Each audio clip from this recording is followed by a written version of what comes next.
Hello again. Today we are taking a look at the first Japanese edition of The Hobbit, published in 1965, though this is a later printing from 1989, and it continued being reprinted long after that. The book is filled with illustrations by Ryuichi Terashima, who later also illustrated The Lord of the Rings. This is one of the early foreign editions published during Tolkien's life, and here we can even see him inspecting an early printing. Not sure what he thought of it, but I can guess he wasn't thrilled with the Frog Golem illustrations. And I would especially be curious to know what he thought of the few illustrations that were directly inspired by his own drawings. Found in most editions of The Hobbit, here you can see the similarities side by side.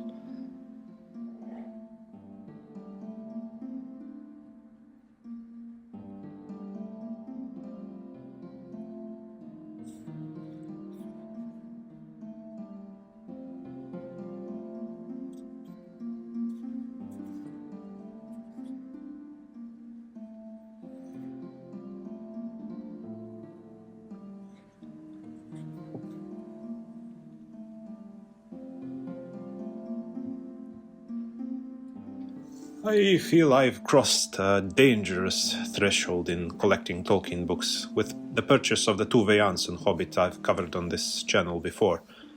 But it's too late now.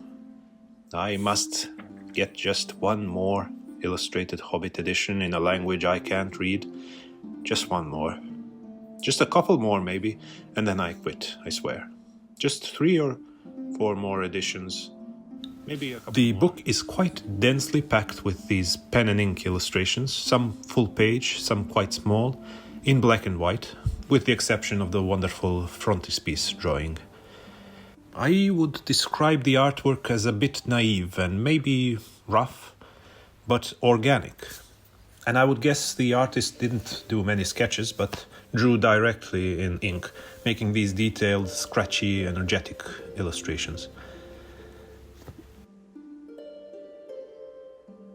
It has plenty of spirit and authenticity, and I always enjoy seeing different interpretations of Middle-earth, particularly from artists around the globe. It's especially interesting to see how they depict the different races. In this case, the goblins look like evil cousins of dwarves, which brought me back to my childhood and my short-lived obsession with chaos dwarves from Warhammer. The maps also make an appearance, though Thror's map was completely redrawn and moved inside the first chapter instead of the end paper where it's usually found.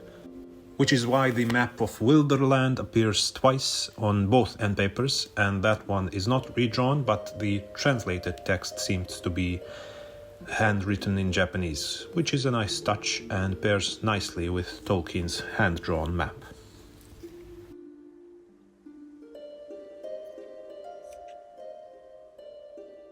By the way, if you were wondering, as I was, what on earth is the meaning of the weird illustration on the back cover, its placement in the book gave me the hint I needed. It includes all of the answers to the riddles in the game played by Bilbo and Gollum.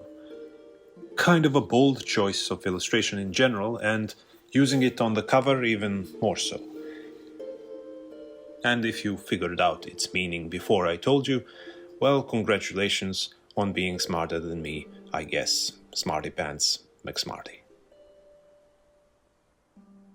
The Hobbit, with these illustrations, has been published multiple times in Japan after the first edition, usually in a smaller pocket format, split into 2 volumes, but this original design was the longest lasting, and as far as I'm aware, it's the only hardcover edition sized appropriately to showcase the art. It's just a bit shorter than the standard HarperCollins hardcover. The binding is top-notch, which is to be expected from Japanese bookmaking. Naturally, it's sewn and uses a beautiful smooth cream paper.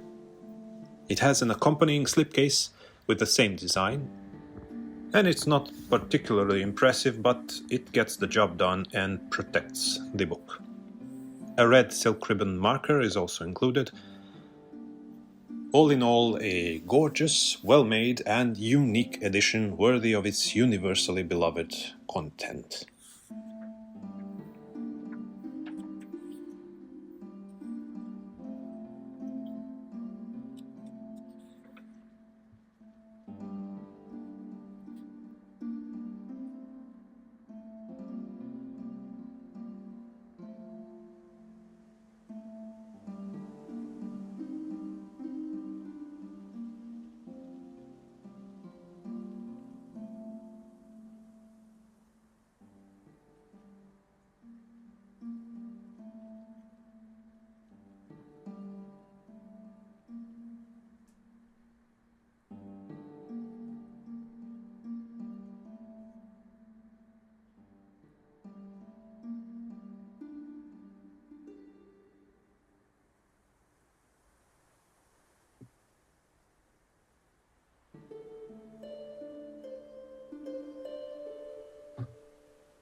Well, that would be all for now.